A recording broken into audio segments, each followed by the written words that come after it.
I'm with the Lonely H down here in the green room, which is kind of blue. I think there might be a green one over there. It's a blue room. Okay, so who's lonely and who's H? We're all collectively the Lonely H. What does that mean? You got your 5 W's, who, what, when, where, and why.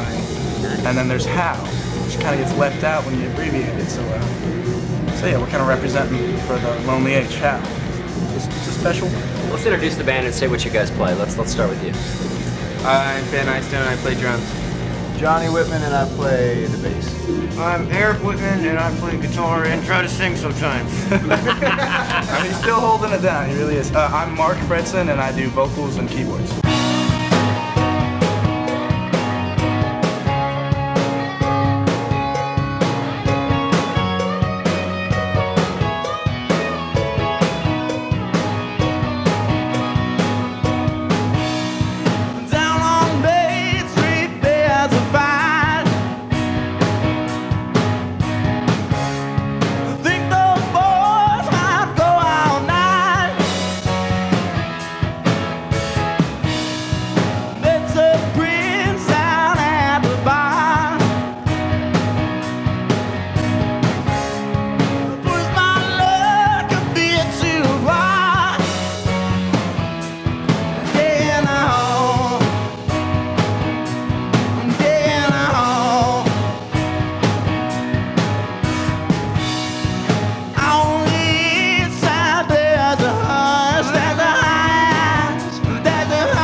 Okay, so you guys just came off a big tour.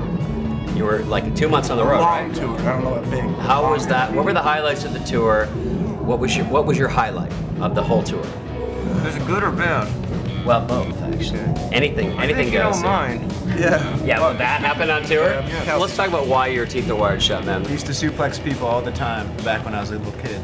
So we relived it at a barbecue and Eric face planted instead of landing it correctly. So it was technically not my fault, but I felt terrible still. Ooh, that's definitely your low light. We spent about 4 days in Nashville, and we were staying with the promoter of our show, and he's a booker and he's a manager of a bunch of different bands. We saw a show where 8 bands played, and the 7 bands played 3 songs each leading up to the 8th band, and one of their songs was a cover song of the headlining band. Oh, cool. And then the headlining band actually made a medley of a song from each band that played before them. It was insane. That's really cool. And they were all such good musicians, and it was such a community, and it was like, it was really pretty inspiring and humbling at the same time. And, that was, as far as just music related, that was quite the experience for us. And it just kind of changed our whole perception on what music can be. Small town girls dress the street light, but under this song there's something not quite right, and I can't help but wonder how they harness all that thunder. How do they do it? Babe, I wanna know what turns you on. I wanna watch that white horse run through the street. Baby's got help from a papa. She's got it all, but it ain't gonna stop her from wearing a midnight jewelry. Let me go ahead and fool me. You got no time to be nasty.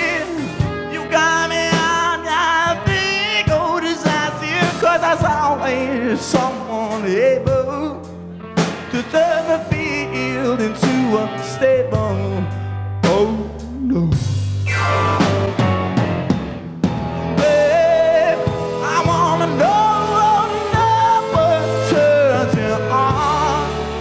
I wanna watch that white horse run through the street.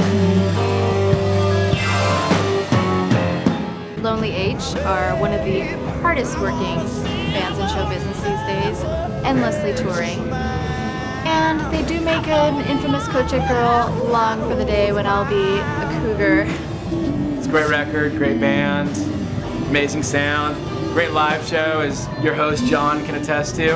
What's your message to our viewers? Let's start with each one of you. Like if you could say anything to people sitting at home watching you right now. It doesn't have to be about music. What's your message? Have a great time all the time. Don't break your jaw.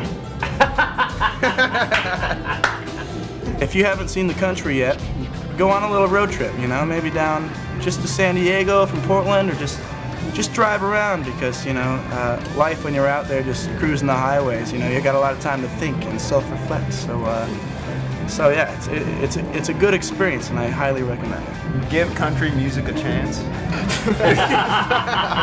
The Lonely H in Portland tonight from Port Angeles. Yeah. Thanks, you guys, man. Me and my